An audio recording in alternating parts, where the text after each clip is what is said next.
28,000 అక్రమ కట్టాలున్నాయని చెప్పారు. అయితే మేమేమంటున్నాము, అప్పుడు ఒక మాట ఇప్పుడు ఒక మాట హరీష్ రావు ఎందుకు మాట్లాడుతున్నాడు? ఇప్పుడేమో శవాల మీద పేలాలు ఏరుకునే పని.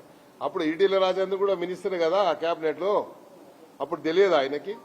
ఇప్పుడు ప్రభుత్వాన్ని బదనాం చేయాలి, ప్రజల్ని భయప్రాంతులు చేయాలి, ప్రజల్ని మరి పానిక్ చేయాలి, ప్రజల ద్వారా ముఖ్యమంత్రి గారి వాళ్ళ సొంత కార్యకర్తల్ని తీసుకొచ్చి ముఖ్యమంత్రి గారి మీద మరి శాపనార్థాలు పెట్టుడు, మరి ఆ ముఖ్యమంత్రి గారి మీద అనరాని ఉచ్చరించడానికి మాటలు మాట్లాడు, ముఖ్యమంత్రి గారి మీద మరి వారి కుటుంబం మీద తిట్టడము, ఇవన్నీ మాకు బాధ కలుగుతా ఉంది. కాబట్టి హైడ్రా వల్ల ఇప్పుడు ఏదైతే స్లమ్ ఏరియాస్ కింద ఉన్నాయో డిక్లేర్ అయినాయో, అప్పుడు ఉన్నటువంటి 20 సంవత్సరాల కింద బఫర్ జోనో ఏదో జోన్ కింద డిక్లేర్ అయి ఉంటే వాళ్ళందరి యొక్క శాపనార్థాలు మనకు అవసరం లేదు. వాళ్ళకి అక్కడే మళ్లీ పునర్వాసం కల్పిస్తే మనకు ప్రభుత్వానికి మంచి పేరు వస్తుంది. ప్రభుత్వంలో ముఖ్యమంత్రి గారు ఉన్నారు కాబట్టి ముఖ్యమంత్రి గారు చేయగలుగుతారు. వీళ్ళు ఏం చేస్తారు, ముసలి కన్నీళ్లు కాల్చి వాళ్ళని ఇంకా భయప్రాంతాల గురించి రెచ్చగొట్టి వాళ్ళ పబ్బం గడుపుకోవడానికి బీఆర్ఎస్ పార్టీ బీజేపీ కుట్ర చేస్తా ఉంది. కాబట్టి ఈ రెండుటి మీద మేము తీవ్రంగా వ్యతిరేకిస్తున్నాము. ఈరోజు హైదరాబాద్ ఒక ప్రజాప్రతినిధిగా 20 సంవత్సరాల నుండి హైదరాబాద్ ప్రజల యొక్క నాడి తెలిసిన వాడిగా, 6 సార్లు ఎమ్మెల్యేగా గెలిచిన వాడిగా, హైదరాబాద్ ప్రజల ఆవేదన తెలిసిన వాడిగా, ముఖ్యమంత్రి గారి మీద శాపనార్థాలు మరి అర్ధనాదాలు ఇవన్నీ కూడా ముఖ్యమంత్రి కుటుంబం మీద ప్రభుత్వం మీద వాళ్ళు వాడుతున్నటువంటి పదజాలానికి మేము తీవ్రంగా ఖండిస్తూ ప్రజల పక్షాన తప్పకుండా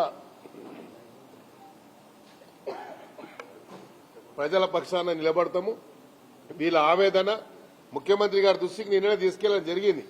మేము వేం నరేందర్ రెడ్డి గారు మా అడ్వైజర్ గారు చెప్పడం జరిగింది, పిసిసి అధ్యక్షులు మహేష్ కుమార్ గౌడ్ గారు చెప్పడం జరిగింది. దీనివల్ల ప్రభుత్వానికి మనకు చెడ్డ పేరు వస్తుంది, మనం ముందే అప్రమత్తం కావాల్సిన అవసరం ఉంది. అవసరమైతే ప్రజాభవన్ లో ఈ కూలిపోయిన వారికి మేము అక్కడే మళ్ళా ఇస్తామని చెప్పి ఒక అష్యూరెన్స్ మనం ఇవ్వాల్సిన అవసరం ఉంది.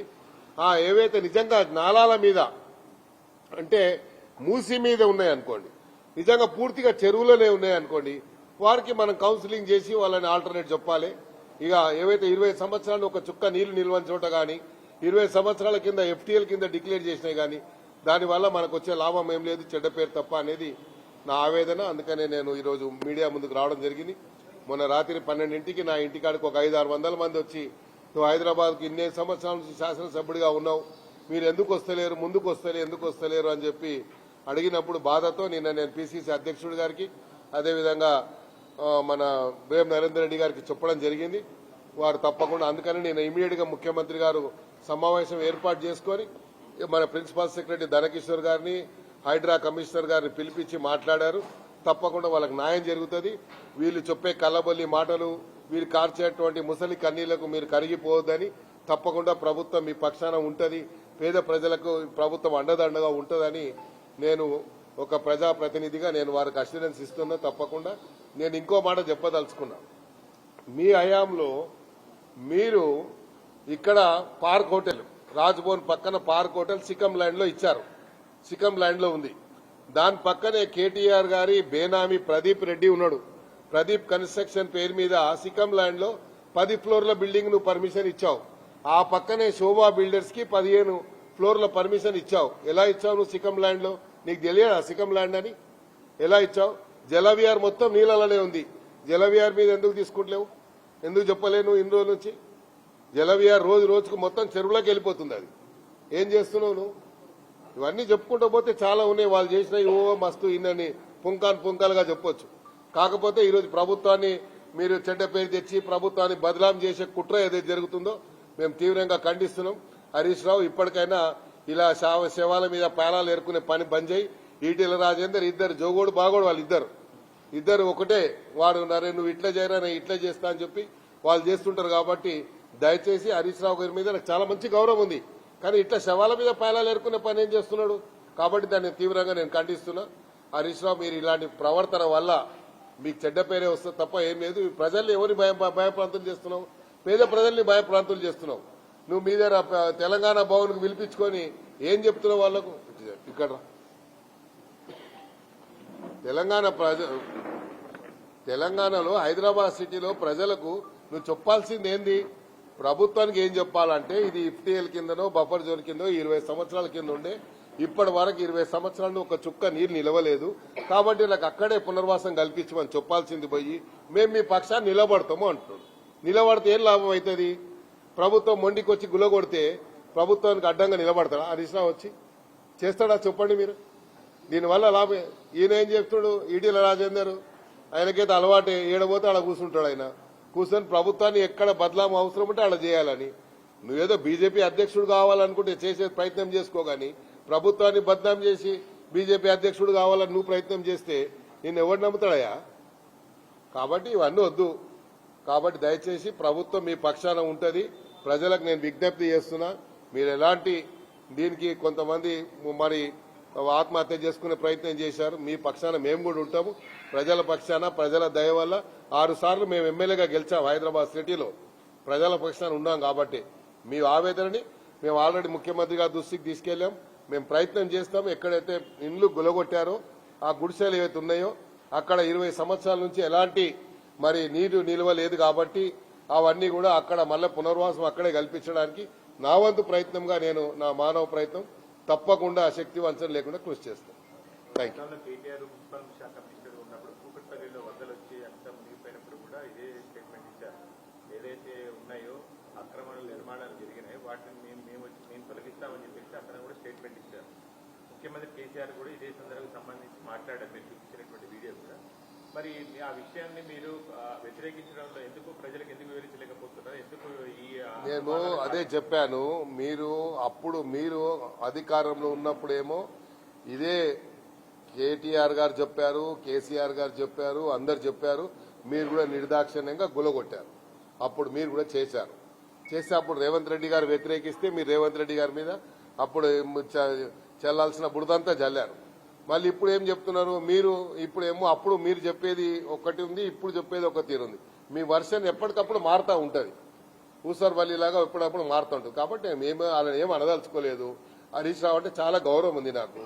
తప్పకుండా మీరు మూసీ నది మీద మీరు ఐడెంటిఫై చేసింది 12,000 ఇండ్లు సోషో ఎకనామిక్ సర్వే చేసి మళ్ళీ రేవంత్ రెడ్డి గారు దాని మీద పూర్తిగా స్టడీ రిపోర్ట్ తెప్పించుకొని 12,000 కాదు 16,000 మందిని ఐడెంటిఫై చేశారు. వాళ్ళకు 1 నెల రేషను, అదేవిధంగా వాళ్ళకు సేఫ్ గా వాళ్ళని ప్రొటెక్షన్ ఇచ్చి తీసుకుపోయి సేఫ్ జోన్ లో పెట్టేటువంటి ప్రయత్నం కానీ. ఎందుకంటే ఈ అకాల వర్షాలు ఎప్పుడు క్లౌడ్ బ్రస్ట్ అవుతుందో ఎప్పుడో మనకి ఎప్పుడు ఇనలేదు. కాబట్టి ఎప్పుడన్నా ఇట్లా వస్తే మూసీ నది కొట్టుకపోతే దాని మీద ఉన్న వాళ్ళందరూ కూడా ప్రమాదానికి గురై ఆస్తి ప్రాణం నష్టం జరుగుతుంది అనేది ముఖ్యమంత్రి గారి ఆవేదన. కాబట్టి అందుకే మూసీ ప్రక్షాళన ఒకటి ఏర్పాటు చేసి దానికి కావాల్సినటువంటి నిధులు ఇవ్వడం జరుగుతుంది. కాబట్టి తప్పకుండా నేచురల్లీ అమ్మా ఎప్పుడే గాని పేద ప్రజలు ఎప్పుడే గాని చాలా కష్టపడి అని కష్టార్జితంతో ఒక ఇల్లు కట్టుకుంటాడు. ఆ జీవిత ఆశయం అది. ఆ జీవిత ఆశయానికి తూట్లు పొడిచినప్పుడు ఆవేదన అనేది మరి ఇట్లా పొరలి వచ్చేస్తుంటది. ఆవేదన మనం ఆపలేము. కాబట్టి పేద ప్రజలు ఆవేదన వ్యక్తం చేస్తున్నారు. ఆవేదన వల్లనే వాళ్ళు ఉచ్చరించిన మాటలన్నీ అంటా ఉన్నారు. అది ఆవేదన. కాబట్టి ఆవేదన అర్థం చేసుకున్నాం. వారి పక్షాన తప్పకుండా వారికి న్యాయం జరిగే విధంగా తప్పకుండా మా వంతు ప్రయత్నం చేస్తాం. ఇప్పుడు హైదరాబాద్ మీరు ప్రాతినిధ్యం వహిస్తున్నారు, ఎప్పటి నుంచో ఉన్నారు మీరు. ఈ హైడ్రాకి సంబంధించిన దాంట్లో మీరు ఇక్కడ ఉన్నటువంటి ప్రజలకి ఇచ్చేటువంటి ఎష్యూరెన్స్ ఏంటి?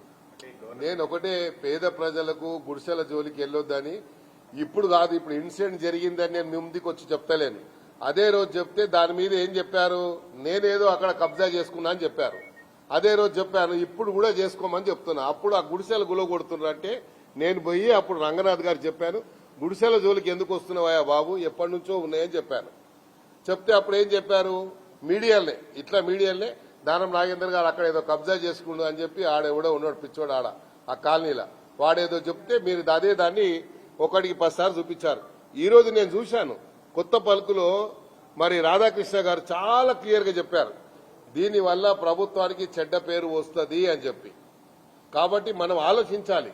ఇట్లా పత్రికలలో వచ్చినటువంటి స్టేట్మెంట్స్ అనేది వేగ్గా రావు. ప్రజల యొక్క ఆవేదనని పత్రిక రూపంలో వస్తుంది మనకు. ఆ ఆవేదనను మనం అర్థం చేసుకోవాలి. కాబట్టి మొన్న 500 మంది నా ఇంటికి వచ్చారు. ఎందుకంటే హైదరాబాద్ లో ఏది జరిగినా ముందు మేమే ఉంటాం కదా. అప్పటి నుండి ఇప్పుడు కాదు కదా. గత 30 సంవత్సరాల నుండి ప్రజాప్రతినిధిగా మేమే ముందుండి కొట్లాడిన వాళ్ళం కదా. ఇప్పుడు మేము ఇంట్లో కూర్చుంటే ఏం చేస్తారు ప్రజలు? కాబట్టి నేను పేద ప్రజలకు అన్యాయం జరగది. ఈ బీఆర్ఎస్ పార్టీ హరీష్ రావు 2 మాటలు చెప్పి, కేటీఆర్ 2 మాటలు చెప్పి, ఈటీల రాజేందర్ 4 మాటలు చెప్పంగానే మీరు అలా ట్రాప్ లో పడొద్దు. మీ పక్షాన ప్రభుత్వం ఉంటది, ముఖ్యమంత్రి గారు ఉంటారు. తప్పకుండా పూర్తి ప్రభుత్వం మీకు అండదండగా ఉంటది. మీకు తప్పకుండా పోయిన వారికి అందరు కూడా అక్కడే పునర్వాసం కల్పించేది. నా వంతు ప్రయత్నం మాత్రం శక్తి వంచన లేకుండా కృషి చేస్తాను. మీరు ఎలాంటి దీనికి లోను కావద్దని నేను వాళ్ళతో చేతులు జోడించి వాళ్ళని రిక్వెస్ట్ చేస్తాను.